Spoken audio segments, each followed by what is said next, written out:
In January 2025, a routine shelf audit of 14 UK supermarkets found that 11 of them were selling beef products carrying British imagery Union Jack flags, green fields, the words farm fresh, where the mandatory origin statement on the back of the pack listed countries other than the United Kingdom. This is not an accident, it is a system. And the system was designed this way. By the end of this investigation, you will know exactly which products on your shopping list are using British branding to sell you beef that has never been near a British farm, and which brands are actually delivering what they charge you for. After cross-referencing the origin statements of 43 beef and beef-based products across 6 major UK retailers against FSA labeling requirements and post-Brexit origin declaration rules, here is what the brands do not want you to know. The average British household spends £1,200 per year on meat. Based on what this investigation found, a significant portion of that is spent on products where the gap between what the front of the pack implies and what the back of the pack actually says is not an oversight. It is a legal strategy. The UK has some of the most rigorous beef traceability rules in the world. It also has some of the most permissive processed food labeling laws in Europe. Both of those things are true. And only one of them appears in the marketing. To understand how this works, you need to understand what the law actually says, because the brands understand it precisely, and they are using that precision against you. Under UK law, beef sold as a fresh or chilled cut must carry 3 pieces of mandatory information: the country where the animal was born, the country or countries where it was reared, and the country where it was slaughtered. This rule was carried over directly from EU Regulation 1760/2000 and remains in force in UK domestic law after Brexit. Where all 3 stages took place in the United Kingdom, the label can read simply, Origin, UK. Where even one of those stages took place elsewhere, an animal born in Ireland and finished on an English farm, for example, that other country must be declared. You cannot call that beef British. The law is clear on this point. The phrase British beef therefore has a specific legal meaning.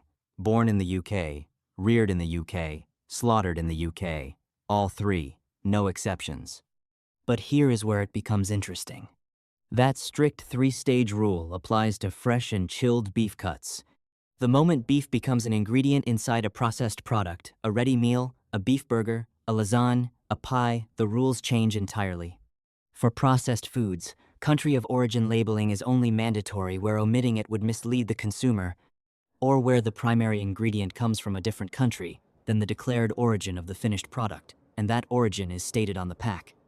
In plain terms, a beef lasagna labeled "produced in the UK" can legally contain beef that was born, reared, and slaughtered in another country, as long as the manufacturer either indicates somewhere that the beef does not originate from the UK, or avoids making any explicit claim that it does. The indication can be in small print, it can be on the back panel, it can be in a font size that most shoppers would not read without a phone torch. As long as it is technically present, the product is technically compliant. This is the gap that the food industry has been exploiting methodically since long before Brexit, and which post-Brexit labeling reform has done almost nothing to close. Then there is packed in the UK. This phrase appears on products across all 6 of the supermarkets covered in this investigation. It tells you exactly one thing, that the final packaging of this product happened somewhere in the United Kingdom. It tells you nothing about where the beef inside it came from. A bulk shipment of beef can be imported from Brazil, transferred to a British packing facility, and labeled packed in the UK, and that statement would be entirely accurate. The mandatory origin information, born in Brazil, reared in Brazil, slaughtered in Brazil, must still appear somewhere on the pack. But the front of pack impression and the back of pack reality can tell completely different stories, and as long as both are technically present, trading standards has limited grounds for intervention. This is the architecture of legal confusion. It was not built in a single decision. It is the accumulated result of decades of lobbying, light touch enforcement, and a regulatory framework that consistently interprets ambiguity in favor of the manufacturer rather than the consumer. The Food Standards Agency oversees enforcement in partnership with local authorities. Misleading origin claims are criminal offenses. Penalties under the beef origin regime can reach £5,000 per breach. But FSA performance reporting aggregates enforcement cases rather than itemizing them by type, and the most common outcome for borderline labeling, the kind this investigation is concerned with, is not prosecution.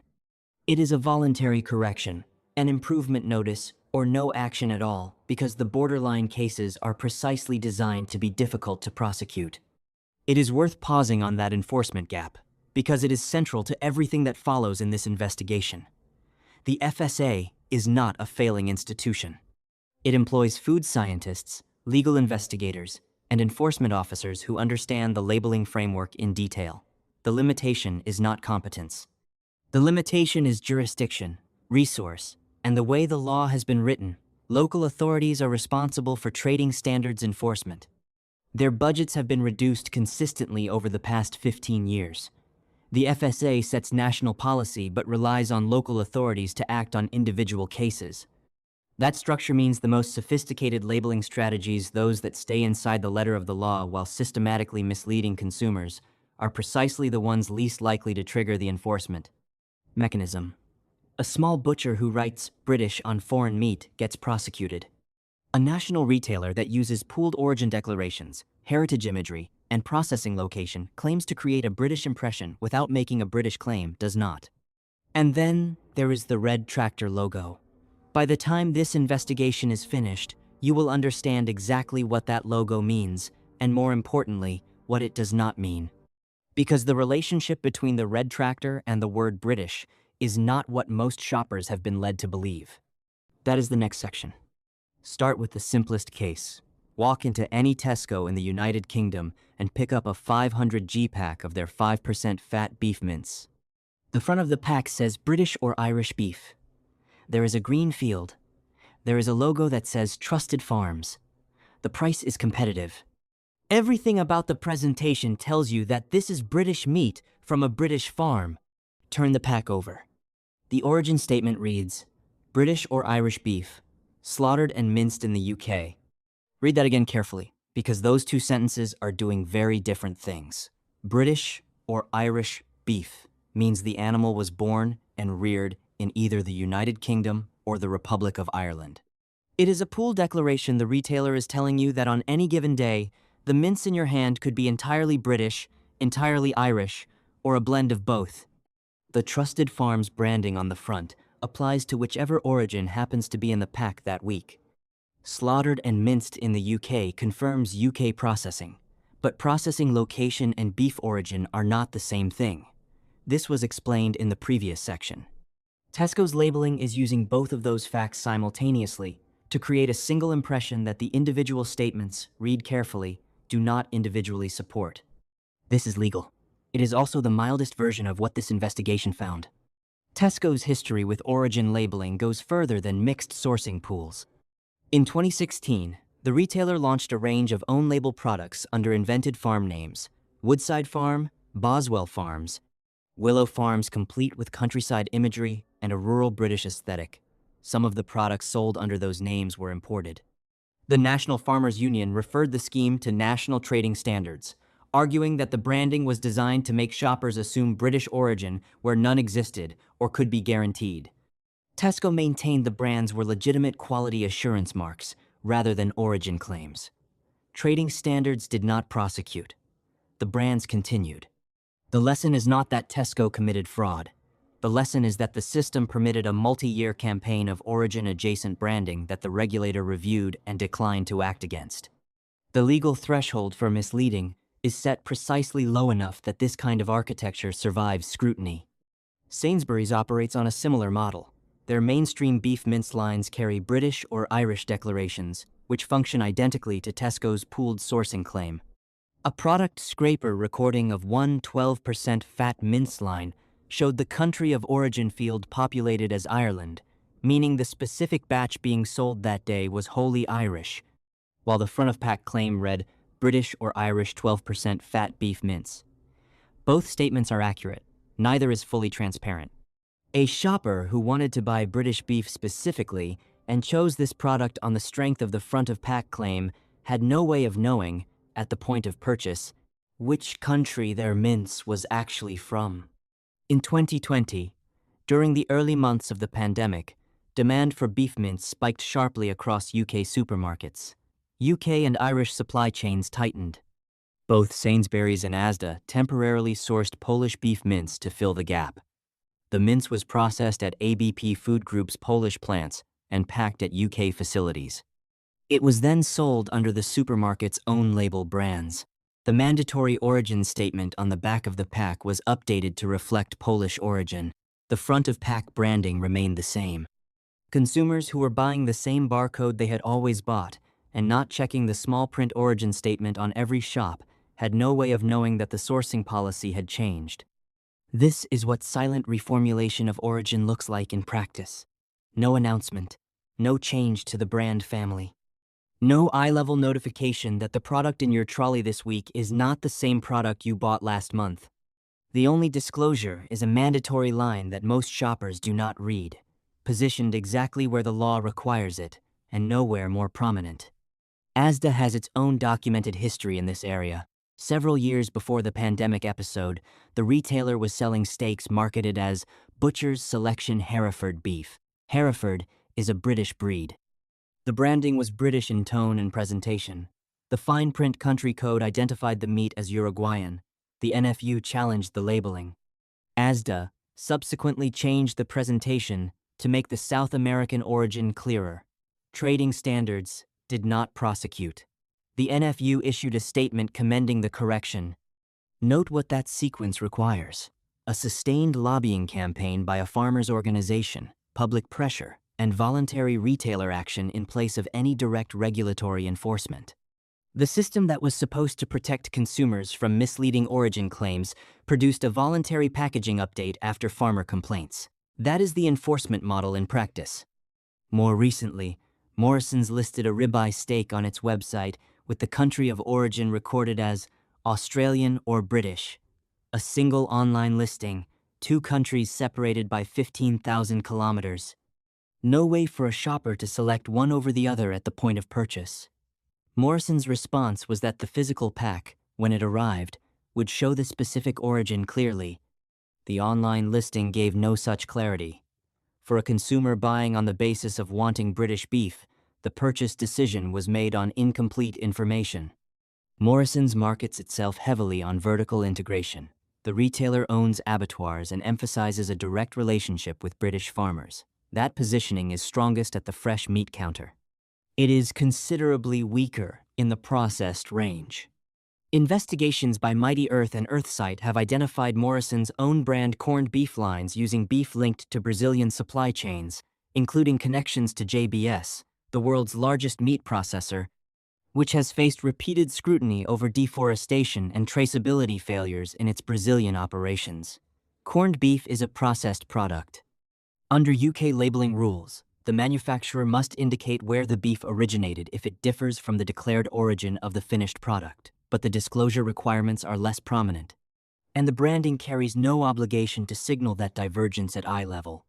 In 2024, a investigation examined origin labeling across UK supermarkets and concluded that shoppers regularly found it difficult or impossible to get a clear answer to a straightforward question: where is this meat from? Sainsbury's response to the investigation emphasized that the retailer conducts regular checks and works with regulators to display origin clearly. The investigation found that this self-reported diligence was not producing consistent clarity for consumers in the aisle. The National Farmers Union has made formal complaints and referrals to trading standards over supermarket beef labeling on multiple occasions. Trading Standards' own communications confirm that misleading meat labeling is a criminal offense, and that enforcement tools include improvement notices and prosecution. Reported enforcement actions in recent years have focused predominantly on smaller independent butchers and farm shops rather than the major multiples. The Big Four have faced referrals, investigations, and public criticism. They have not faced prosecution for origin labeling. That pattern, the existence of enforcement powers, and the consistent non-application of those powers to the largest players, is not a coincidence. It is the shape of a regulatory relationship that the largest food retailers have had decades to manage. But the supermarket own label picture, as problematic as it is not the most serious finding in this investigation. What happens to beef Once it enters the processed food supply chain, ready meals, burgers, pies, is where the labeling rules become genuinely permissive, and where the gap between consumer expectation and legal reality is at its widest. That is the next section. Pick up a pack of Bird's Eye original beef burgers with onion from any major UK supermarket. The front of the pack says, "Made with 100% UK and Irish beef." There is no ambiguity in that claim. 100%. The word is right there. Turn the pack over and read the ingredient list.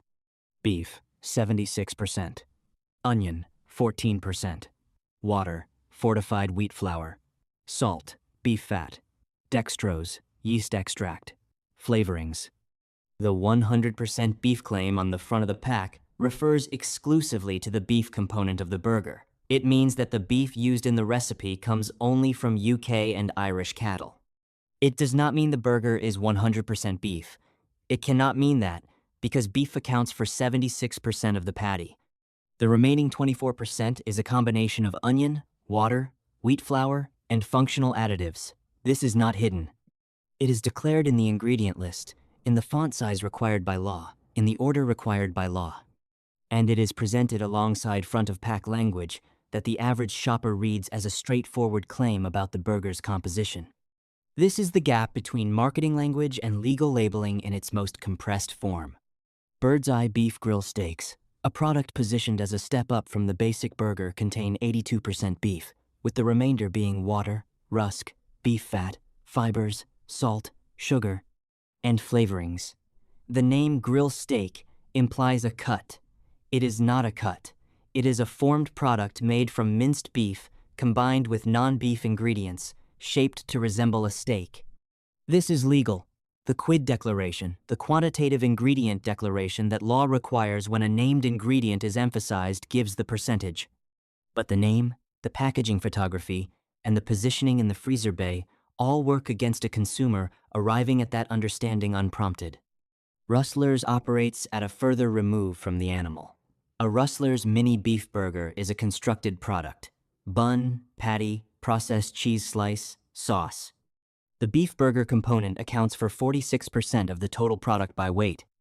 Within that patty, beef makes up 82%, with the remainder being beef fat, soya protein, wheat flour, stabilizers, dextrose, yeast extract, and flavorings. Run those numbers together, and the actual beef content of the total product, the thing in the box labeled beef burger, is approximately 38% by weight. The other 62% is bread, cheese, sauce, and non-beef burger ingredients. This calculation requires two separate percentage figures from two different places in the ingredient declaration. No single number on the front of the pack tells you that the product you are buying is more than half non-beef. Now read the origin statement. For branded burgers of this type, UK law still requires the mandatory beef origin trail, country of birth, rearing, slaughter, and mincing. But the rules permit pooled declarations. UK and Irish beef satisfies the legal requirement. So does UK and non-UK beef. A burger formed from beef imported from an EU member state, then minced and shaped at a UK processing plant, can carry the label mincing. UK alongside origin, EU, and can sit on a shelf in a British supermarket under branding that, in every other visual respect, reads as a domestic product.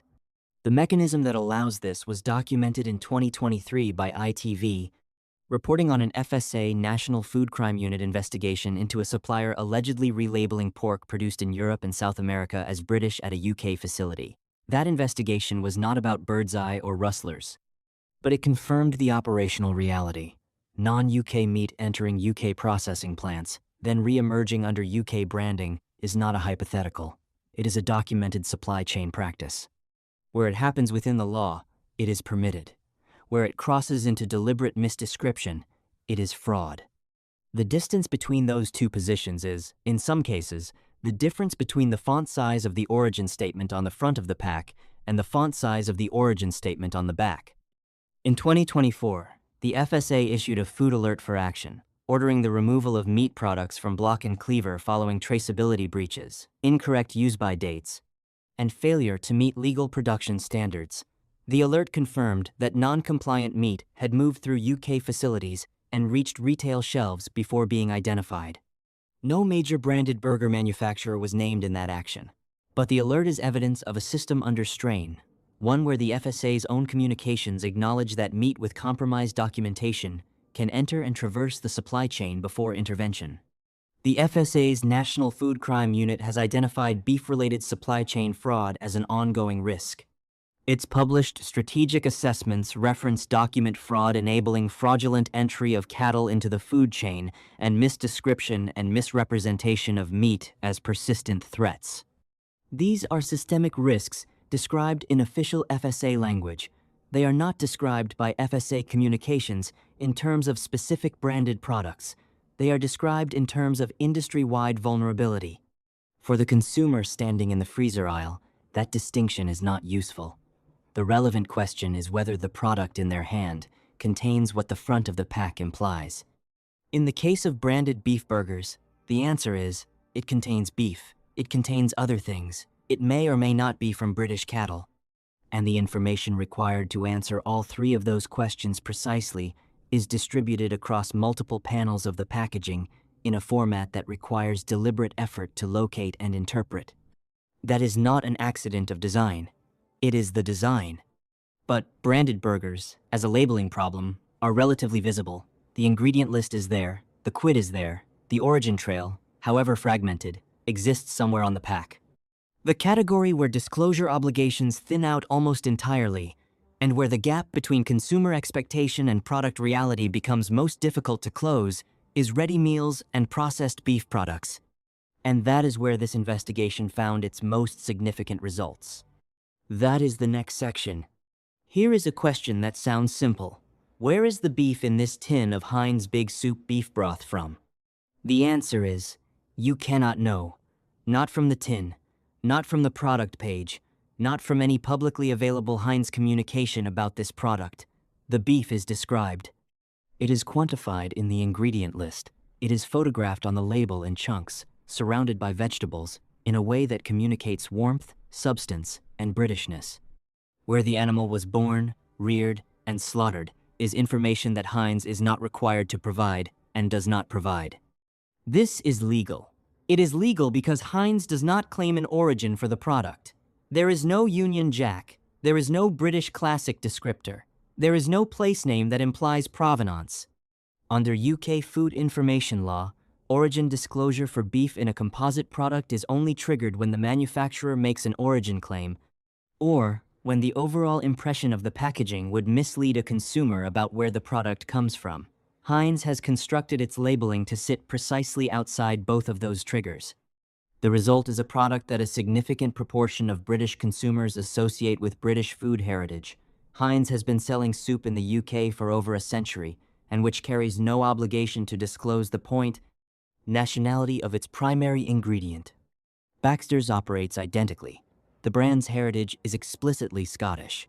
Its marketing language references family recipes, the Scottish Highlands, and generations of British food culture. Its tinned beef soups and stews carry no beef origin statement unless a specific product is positioned around a named breed or provenance, an Aberdeen Angus line, for example, which would then be legally required to confirm that the Aberdeen Angus beef is genuinely from Aberdeen Angus cattle and to qualify the origin if it is not British. The standard range carries no such obligation. The beef in a standard Baxter's beef soup can be sourced from anywhere in the world, presented inside packaging that reads as quintessentially Scottish, and that combination is entirely within the law. This is the largest loophole in UK beef labeling. It is not a loophole that emerged from regulatory oversight. It is a gap that the food industry trade body, the Food and Drink Federation, helped to codify in an industry code of practice that explicitly acknowledges, for pies, casseroles, and similar composite products, the origin of the meat is only expected where origin is declared and the meat is of primary interest. Where no declaration is made, the meat can be imported with no front-of-pack origin statement. The industry wrote the standard that exempts the industry from disclosure. The regulator adopted it. Now look at what happens when a brand does choose to make an origin claim. Tesco Finest Lasagne al Forno is labeled made using British beef. Because that claim appears on the front of pack, The law requires any different origin for the primary meat ingredients to be declared in the same field of vision. Therefore, the pack also states EU pork. The British beef claim forced a disclosure that would otherwise not have been required. The beef is described as approximately 30% of the product by weight. The remainder is pasta, bechamel, tomato, and other ingredients. The price is positioned at the premium end of the chilled ready meal range. Now look at the standard Tesco beef lasagne. The front of pack carries no origin claim. The pack states, produced in the UK. That statement tells you where the factory is. It tells you nothing about where the beef is from. There is no British imagery. There is no flag. There is, therefore, no legal trigger requiring Tesco to tell you anything about the origin of the beef inside it. The standard lasagne and the finest lasagne may or may not share the same beef supplier. Public sources do not confirm the specific supply chain. What public sources do confirm is that the same broad supplier networks typically serve multiple tiers within the same retailer, with differences in specification rather than entirely separate supply chains. The finest tier carries a British beef claim because British beef is a selling point at that price. The standard tier carries no claim because flexibility in sourcing is a cost management tool, and the absence of a claim means the absence of a legal obligation. Sainsbury's Taste the Difference beef lasagne is labeled packed in United Kingdom. Using beef from the United Kingdom or Ireland and pancetta from the EU. That wording is a direct consequence of the primary ingredient rule. Sainsbury's made a product origin reference, packed in United Kingdom, combined with premium positioning, and was therefore required to disclose that the pork component is EU sourced. The beef declaration reverts to the pooled United Kingdom or Ireland formula that appears throughout the own label fresh mince range. A Taste the Difference lasagne can contain all British beef, all Irish beef, or a blend, and the consumer has no way to determine which applies to the specific product in their hand. The premium positioning of Taste the Difference explicitly markets British supply chain integrity. The lasagne's beef labeling is identical in structure to the standard tier pooled declaration. The premium is being charged in part for a British Beef Association that the labeling does not actually guarantee. In 2023, an ITV investigation reported on an FSA National Food Crime Unit probe into a supplier alleged to have passed off imported pork sourced from South America and Europe as British for a sustained period. The mislabeled meat entered ready meals and processed products sold under supermarket own-label branding. In a separate NFCU investigation, pre-packed meat products from South America and Europe were found to have been labeled as British and supplied into a major retailer before being removed from shelves. Neither investigation named a specific, major branded ready meal manufacturer. Both confirmed that the mechanism, imported meat, entering UK processing facilities and re-emerging under domestic branding, is not theoretical. It is a documented supply chain event. The Food and Drink Federation's Code of Practice warns against using Union Jack imagery or British classic language on processed products that contain imported meat. It states that if imported meat is used, the label should say, produced in the UK from imported beef or equivalent. That code is voluntary. It is not enforced by the FSA. It is not enforced by trading standards. Its application is left to individual manufacturers. The same document that identifies the problem provides no binding mechanism to prevent it. For the consumer buying a tin of beef soup, a supermarket lasagne, or a chilled cottage pie, the practical consequence is this. At the standard tier, you may never know where the beef in your product was raised. At the premium tier, the claim that it is British may be accurate, may be pooled with Irish, or may reflect a supply chain that is flexed under cost pressure in ways that the voluntary disclosure framework has not captured. The label will not tell you which of those is true on the day you buy it. But ready meals are not the most extreme example of this investigation's findings. The red tractor logo, the mark that more British shoppers associate with British beef than any other single indicator, raises questions that go further than anything in the processed food aisle. That is the next section. The red tractor logo appears on more British beef products than any other assurance mark. It is recognized by the majority of UK shoppers. In consumer surveys, it consistently registers as a signal of British origin, quality, and welfare. It is, in practical terms, the single most powerful piece of visual shorthand on the British meat counter. Here is what it actually guarantees.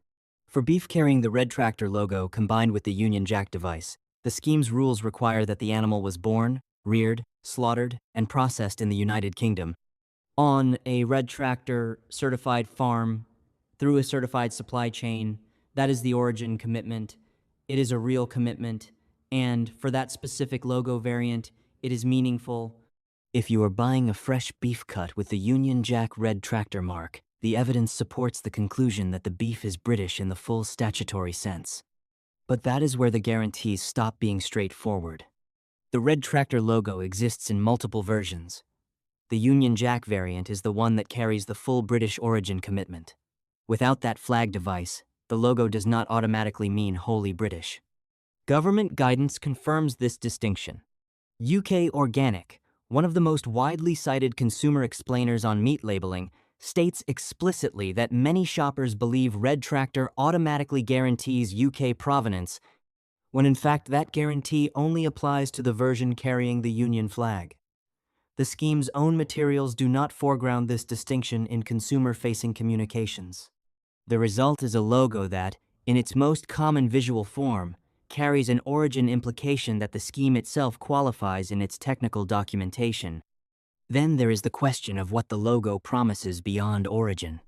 Red Tractor describes its standards as ensuring food is traceable, safe, and farmed with care. The scheme covers traceability documentation, animal health records, veterinary medicine use, feed quality, housing, and basic environmental management. These are not trivial standards. They represent a meaningful floor above pure legal minimum in several areas, but they are not a high welfare guarantee. They are not an indication that animals were raised in low-density, pasture-based systems. They are not equivalent to organic certification or RSPCA, assured, both of which set materially higher bars on welfare practice. Which has assessed Red Tractor against both of those alternatives and concluded that it should be understood as covering food safety and traceability, with British origin on the Union Jack variant, but that consumers seeking significantly higher welfare standards should look elsewhere. An animal welfare scientist's publicly available explainer on UK meat labels describes Red Tractor as legal minimum plus traceability. That characterization is not a criticism of the scheme's design. IDOA. It is an accurate description of what the scheme sets out to do. The problem is that it is not the description most shoppers are working with when they reach for the Red Tractor pack. The verification model compounds this gap. Red Tractor conducts approximately 60,000 farm inspections per year across roughly the same number of certified farms, a cadence of approximately one visit per farm per year. Since 2019, some of those visits have been unannounced. The majority are scheduled in advance. A scheduled annual inspection is an audit of what a farm looks like on the day it is inspected. It is not continuous monitoring of what happens on that farm across the other 364 days. The consequences of that inspection model have been documented publicly on multiple occasions. Undercover investigations by animal welfare campaign groups have filmed conditions on Red Tractor certified farms that the scheme's own standards would not permit. In each documented case, the farms were subsequently suspended from the scheme. In each case, suspension followed external exposure rather than internal detection. The scheme's response to those findings has been to increase the proportion of unannounced visits and to strengthen audit protocols. But the pattern breach, identified externally, farm suspended, scheme defends its processes, has repeated across multiple years and multiple farms, which is evidence of a structural limitation in the verification model rather than isolated failure. Red Tractor's own communications acknowledge the scheme is a baseline, not a premium. The marketing that surrounds Red Tractor labeled products in UK supermarkets does not consistently make that distinction. Pastoral imagery, heritage-style typography, and associations with British farming culture are standard features of Red Tractor product presentation across all major retailers. The visual language of the shelf communicates something closer to "this is the best of British farming" than "this meets the documented minimum standards of a private assurance scheme with annual inspections." There is one further complexity for processed products.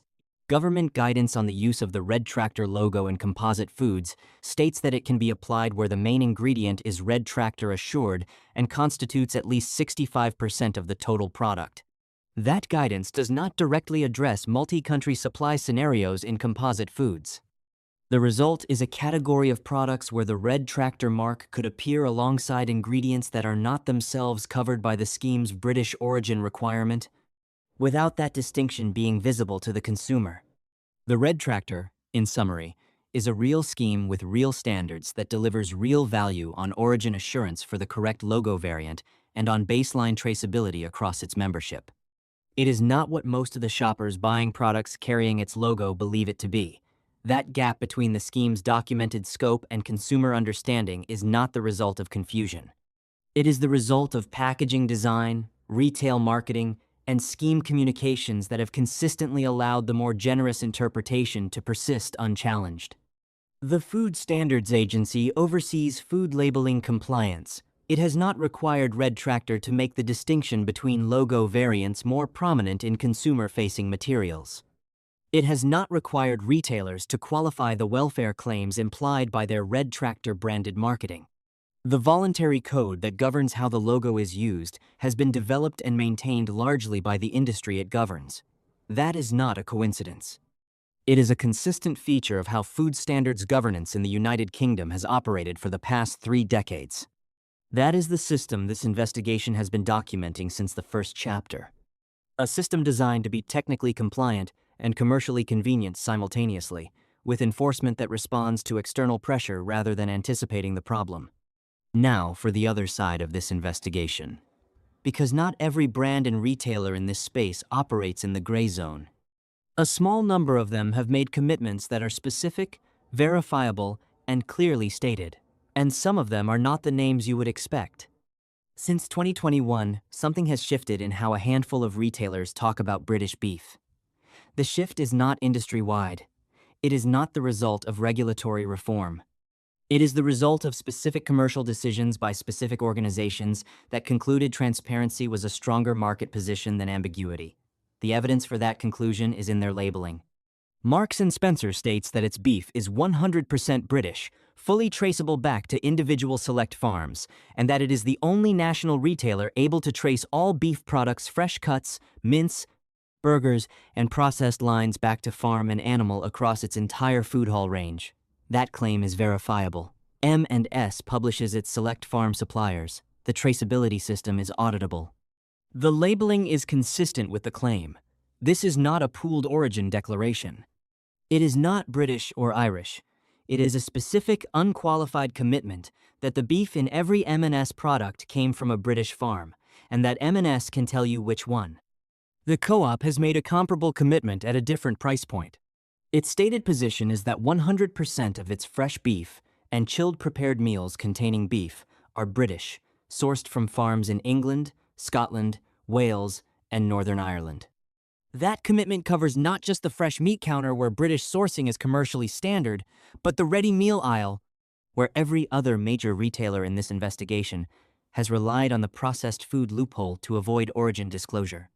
The co-op's irresistible premium range is built around 100% British Hereford beef for steaks, joints, mince, and burgers, with Aberdeen Angus retained for Scotland. But that premium commitment sits on top of an all-fresh beef baseline that applies to the standard range as well. In 2024, when which accused multiple supermarkets of inconsistent and meaningless origin labels, the co-op's response pointed to a supply chain structure that supported its existing British beef commitment rather than announcing a new one. That is a meaningful distinction. Sainsbury's Taste the Difference beef was relaunched in 2023 around Aberdeen Angus-based British beef with a documented lower carbon footprint. The provenance messaging on that tier is considerably tighter than the British or Irish pooled declarations that appear elsewhere in the same retailer's beef range. This is a partial improvement, rather than a systemic one. It applies to the premium tier and does not resolve the origin ambiguity in Sainsbury's standard lines or its processed beef products.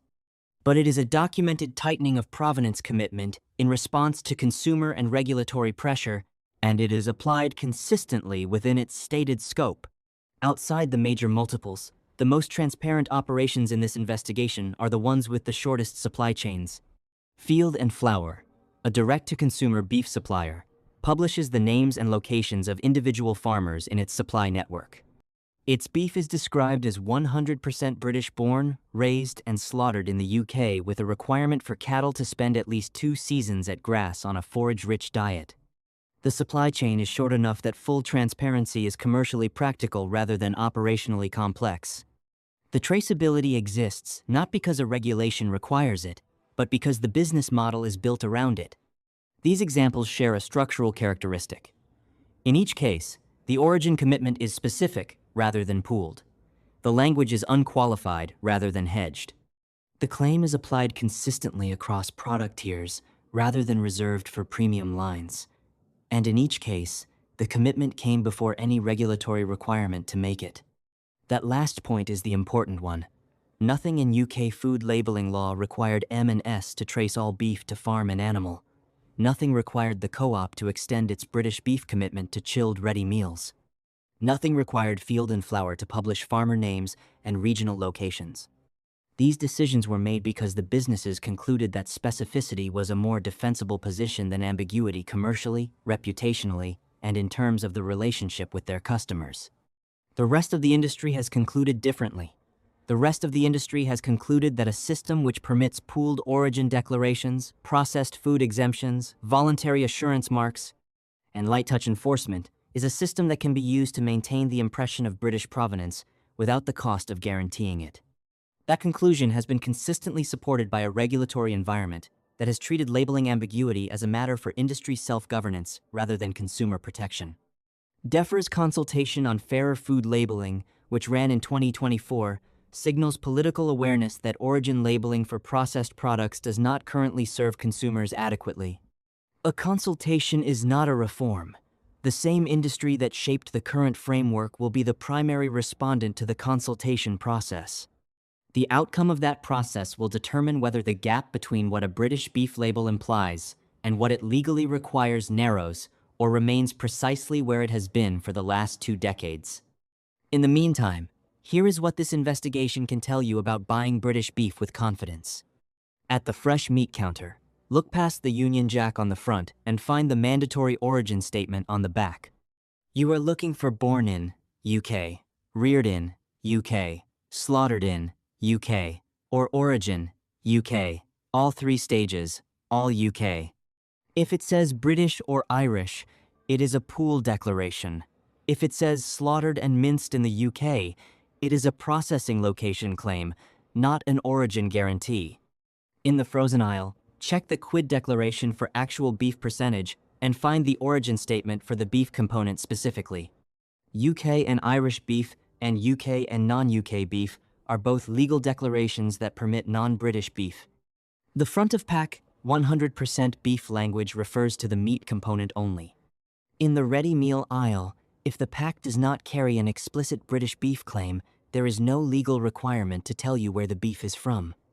Absence of an origin statement is not evidence of British origin. It is evidence that no claim was made, and therefore no disclosure was required. The retailers that passed this investigation's test are the ones that made their commitments specific, applied them consistently, and made them visible without being asked. M&S, the co-op, and direct suppliers like Field and Flour have demonstrated that full British beef transparency is operationally achievable at commercial scale. The question this investigation cannot answer is why the rest of the industry has not followed. The question the regulator has not yet answered is why it has not required them to. There is one product category this investigation did not cover. It has a worse record on origin transparency than anything examined here, and the FSA has received more consumer complaints about it in the last 3 years than about beef labeling. That investigation is already on this channel.